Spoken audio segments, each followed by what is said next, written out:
Alexandre Villaplan. Fue un futbolista capitán de la selección francesa de fútbol. Fue uno de los héroes que llevó a su país a su primer mundial, el de Uruguay 1930. Pero 14 años más tarde sería ejecutado por un pelotón de fusilamiento a las afueras de París por colaborar con el régimen nazi. ¿Cómo pasó de ser un futbolista, capitán y héroe de su selección a ser un criminal de guerra en la Segunda Guerra Mundial? El día de hoy te lo contamos. Bienvenidos a Club Outsiders. Empecemos.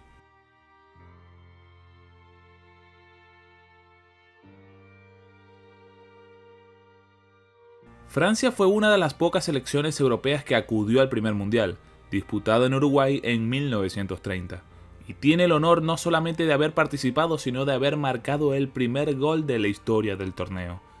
Ese 13 de julio frente a México, Lucien Laurent haría historia marcando el primer gol de la historia de los mundiales, pero ese partido también lo jugó Alexandre Villaplan, capitán del equipo galo y protagonista de esta historia. Villaplan nació en 1905 en Argel, Argelia, entonces colonia francesa. Siendo hijo de inmigrantes, creció en una familia de pocos recursos, y a los 16 años se trasladó a Francia para vivir con su tío. Y si bien Villaplan no tenía estudios, destacaba en algo particular, en el fútbol. Se unió a un club local, el Fútbol Club Set, donde se estableció rápidamente como un talento único. El entrenador del club, el escocés Victor Gibson, quedó lo suficientemente impresionado como para ascender a este nuevo adolescente al primer equipo. No pasó mucho tiempo en el Set cuando se fue al Nimes, uno de los rivales del club, porque ahí le iban a pagar. A partir de acá, nos empezamos a dar cuenta de que a Villaplan solo le importaba una cosa: el dinero. El fútbol aún no era del todo profesional en Francia, pero Villaplan se las arreglaba para recibir dinero bajo cuerdas o disfrazar sus ingresos con empleos ficticios. Sin embargo, los fanáticos lo admiraban y cada vez se hacía más una estrella. En 1926, Villaplan fue convocado por primera vez para sus primeros partidos con Francia, para enfrentar a Bélgica y a Portugal, y destacó tanto que 2 años después jugaría los Juegos Olímpicos de Ámsterdam en 1928. Su reputación crecía rápidamente y la fama parecía habérsele subido a la cabeza. En 1929 se incorporó al Racing Club de París, cuyo presidente Jean-Bernard Lévy pidió su fichaje personalmente, ya que querían formar el mejor club de toda Francia. El fútbol francés no se profesionalizaría hasta 3 años después, pero aún así a Villaplan le pagaban por jugar al fútbol. Con apenas 20 años pasaba el tiempo en bares, cabarets y casinos, o apostando a caballos, convirtiéndose en un famoso habitual en el bajo mundo parisino. Sería convocado para ir al primer mundial de la historia, el Mundial de Uruguay 1930. Era el capitán de la selección, pero también un distinto en todo sentido. Él sí cobraba por jugar fútbol. Tenía mucho dinero proveniente de la mala vida. Contrastaba mucho con la realidad de sus compañeros. Por ejemplo, su compañero Manuel Anatol no pudo disputar el mundial porque no podía ausentarse por 2 meses de su trabajo. Ni siquiera el mismísimo entrenador de la selección, Gaëtan Barreu, pudo ir, ya que tenía un compromiso también con su trabajo en la Academia de Música. Para Villaplan, poco a poco el fútbol dejó de ser su prioridad. Y es por eso que tras capitanear a Francia en los 3 partidos del Mundial de 1930, al irse en primera ronda, se retiró de la selección con apenas 24 años tras 25 partidos y sin poder anotar gol.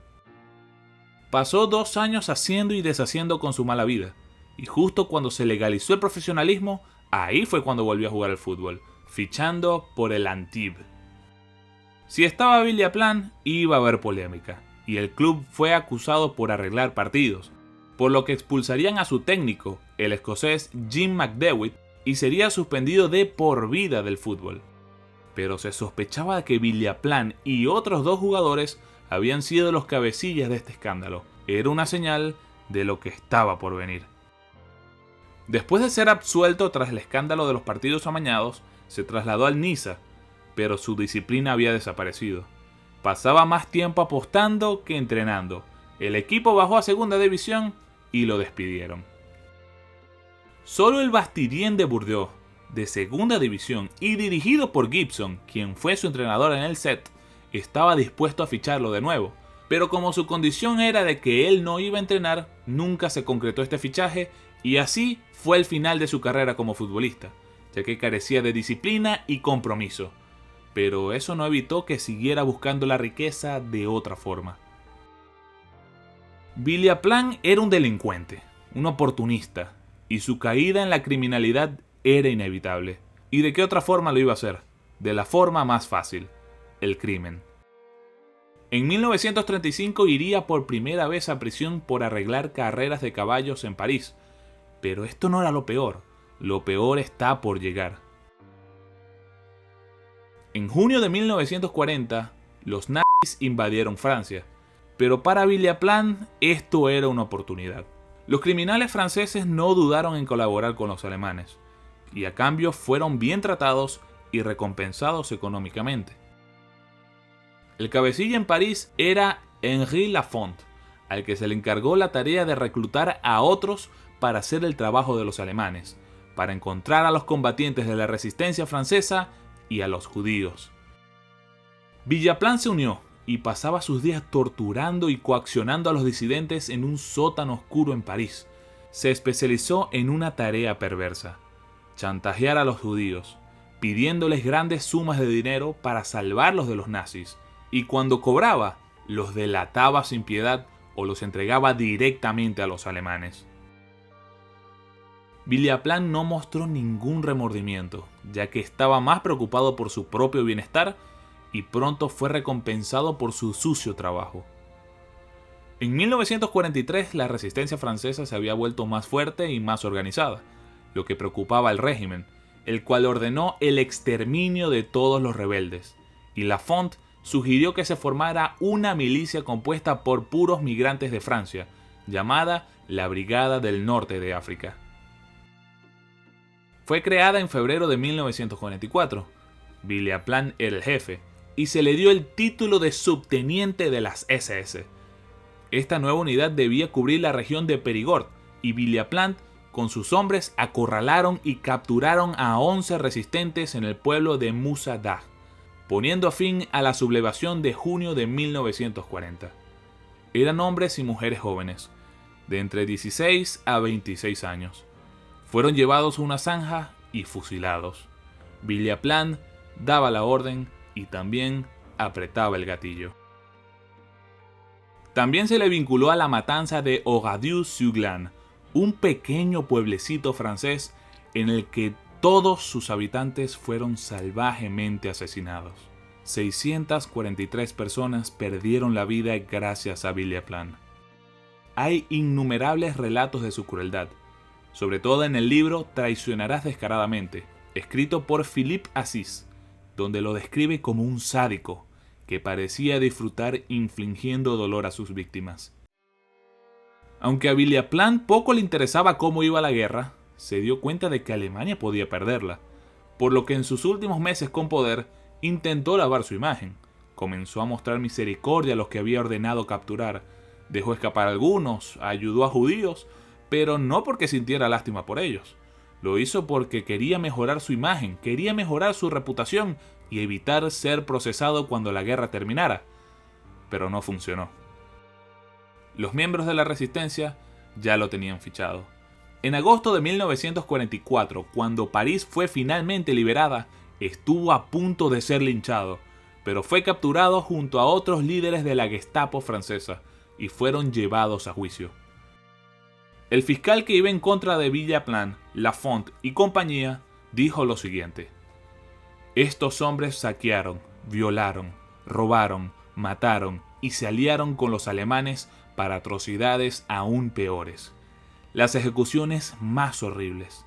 Dejaron fuego y ruina a su paso. Un testigo nos dijo cómo vio con sus propios ojos cómo estos mercenarios tomaban joyas de los cuerpos mientras ellos seguían manchados de la sangre de sus víctimas. Lo peor de todo es que Villaplán en el juicio se mostró tranquilo, alegre, con una sonrisa siniestra. Su fusilamiento fue pautado para el 26 de diciembre de 1944, en un fuerte a las afueras de París. Villaplán tenía una sonrisa de oreja a oreja cuando se paró frente al pelotón. Si bien no se sabe cuáles fueron las últimas palabras de Villaplán, hubiesen sido parecidas a las últimas palabras de Lafont. No me arrepiento de nada.